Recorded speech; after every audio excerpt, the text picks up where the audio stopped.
Today's podcast is brought to you by StrongHeartAcademy.com, where no heart is no victory.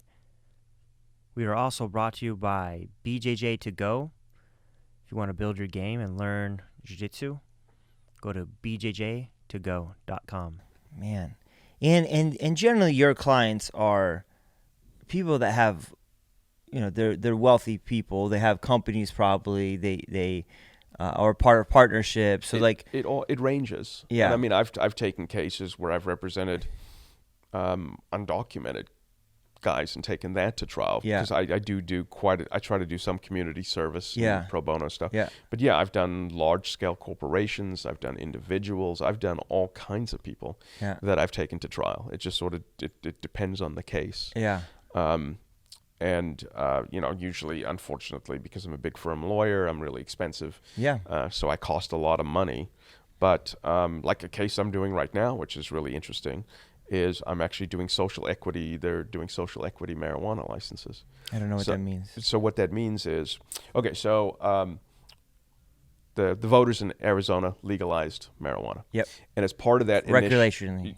recreational. We call it adult. Recreational is kind of an old term. It's not called adult use. Adult use. Adult okay. use. And so what is that? Is that 18 or 21? It's 21. 21. Okay. So it's 21 or over. But prior it was medical. So the idea was you needed it to treat certain conditions. Mm-hmm. You had medical conditions that were required to be treated through medical marijuana use. And I've seen just an overall ton of medical stuff that people have been cured or really helped with medical marijuana. I mean, it's great for killing pain and doesn't have the side effects of opioids and stuff. A lot of people say cancer for because sometimes chemo makes you appetite. You can't eat, but you need the energy, so you have to eat, and then it helps with appetite. Correct. Yeah. Like my mom just went through chemo, and I saw her lose a whole bunch of weight. Yeah. She didn't like to eat anything. Yeah. And she's old school, so she just wasn't interested in exploring using marijuana that way. But then all of a sudden we go ahead and we do adult use. So now actually we're saying, hey, you can use this like alcohol, or you can use this recreationally. You can get high for fun. Yeah. But in the background, which doesn't change any of the laws of you can't drive, you can't, just like alcohol is the same thing. But you think about it overall, how many people have we put in jail over the years for marijuana use? Just a ton. And certain communities were hit much harder than others. So the African American black community was massacred. Yeah. And so as a result of marijuana prohibition. Yep. So they went ahead so marijuana is legalized, and all of a sudden you have these large conglomerates that are making just billions of dollars in the marijuana business. Mm-hmm. And so the idea with the social equity licenses is, don't we want to actually use some of that money to give back to the communities that suffered from prohibition and share the wealth. Share the wealth with these folks. And so I represent an outfit called Black Seed, and it's a black-owned business, majority black-owned business that is trying to get into. They think that the social equity licenses should be aimed at communities, so that communities even today you look at the way it's primarily white-driven business. Mostly white folks that run the business, that work in the cultivation, that own the businesses, that make all the money off of this. And shouldn't the black communities that suffered from prohibition that used to sell it, but then they went to jail for it? Yeah. And now they're like, well, now you can't sell it either because you need the license. Correct. And these guys were going to jail for selling a dime bag on the streets. And it's pretty expensive to get a license, right? Or is it actually a process? The process is tough. It's like $5,000. It used to be $25,000. Yeah. It's now $5,000 to get a license. Yeah.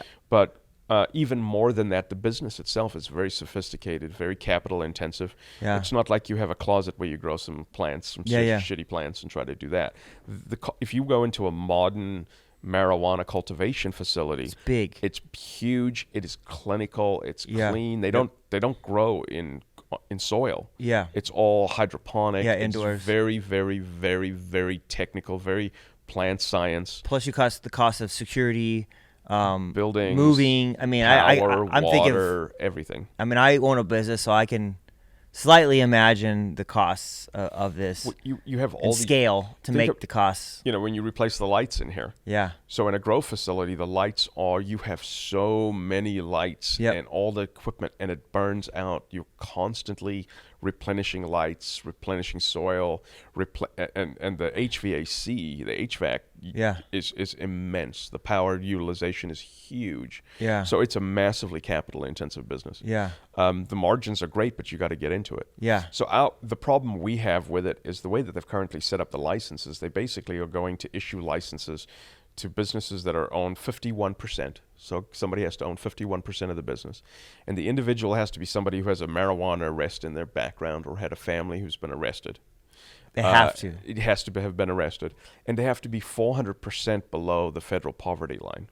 400%? Yeah, so it's got to be a person who has no money, who's basically destitute, has no money, and basically has a marijuana arrest, and they're going to give this person a license to compete in the marijuana business. Yeah. And from our point of view, it's like insane. How is that possible?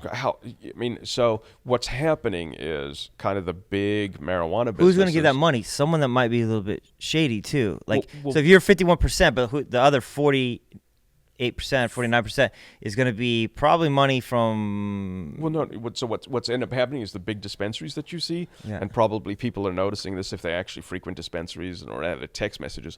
The big dispensaries are going out and saying, "Hey, do you meet the criteria to be a social equity applicant?" So they'll own. So they'll bring him as at a 51%, get the license. It'll be a lottery, and that individual's not going to have money to bring into the business, and so they'll kind of get shuttled out of the business at some point. These guys are crafty. You don't have to keep that person in. That person can do a voluntary sale of their interest in the business.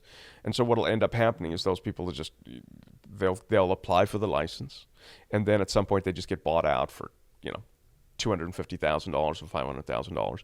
And obviously to that person, that's great. It's great, yeah. I mean, you're 400% below the poverty line. You get a $500,000 check. It's probably it's a lottery ticket. Actually, I would probably do that. Yeah. If I didn't think I could handle running something so big and so complex, I'm like, I'll take the check. Correct. Well, do something different. The problem is if you're 51% owner in a business that's going to have to capitalize the grow and the dispensary and all the other stuff, you don't have the money. Yeah. So you're going to get diluted out of the business, and at some point they'll just create a business transactional structure that'll say, at some point you're going to have to kick in, $1 million or get bought out for $500,000.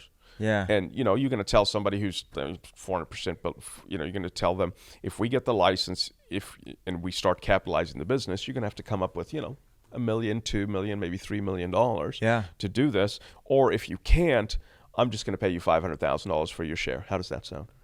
And that's a no-brainer. It's a no-brainer, yeah. It's a no-brainer. Again, like for that I person would to do that. Yeah, correct. I might too. Yeah. I mean, or what's going to happen is there's just going to be all these fights about who has control of the business. And so that's going to be a whole bunch of litigation. Lawyers like me are going to make a metric shit ton of money off of that. Yeah. I've done a ton of board control issues in the medical space. Yeah. But so I represent this outfit called Black Seed, and we're saying that's not the way to do the licenses. What we should be doing is you should be looking at what the business intends to do. Is it going to go into the black community? Is it going to have jobs programs? Teach people how to do cultivation. Teach people how to do the dispensary stuff. Yeah. Teach them the actual business. Be a jobs program. Yeah. Take the money and actually push it into the community so that we can actually have people that learn to be in this business long term. Not one single guy who gets a lottery ticket from some zip code. Yeah, the help other the way whole they do it is community. you have to come from a certain zip code. So we'd rather actually help community and have people long term be in the business and actually bring people so that there will actually be people that are in the business that will actually profit on a community-wide level. So are you trying to write legislation for this then? So they came out with so the legislation came out, the social equity licenses in the initiative that passed adult use. It's like a one sentence. We will issue 26 social equity licenses. And they basically deferred it to Arizona Department of Health Services on how to write the regulations. And the Arizona Department of Health Services came out with the regulations. And once we've actually looked at the regulations, we've said, no, those don't work at all. because they're sort of individual based for the reasons we talked about. 400% below poverty line, you have to live in a certain zip code, you have to have been busted by weed, or somebody in your family got busted for weed, and so you've suffered as a result of prohibition. And we're suing in Maricopa County Superior Court to say, no, that's not the way the regulation should have been written. They should be much more targeted to how the business is focused on the community. And so the regulations are junk. We need new regulations. And so basically we've gone to court to ask a judge to force Arizona DHS to open up the regulations again so they can be rewritten. That's basically what the case is about. And will you help write them? Like give them advice of like how this is how we think it should be written, or like is it a bunch of lawyers that are thinking about writing it, or there are a bunch of people who are fighting about it. The lawyers are actually hoping that we get to help write the regulations. Yeah. But it sort of depends what the judge wants to do.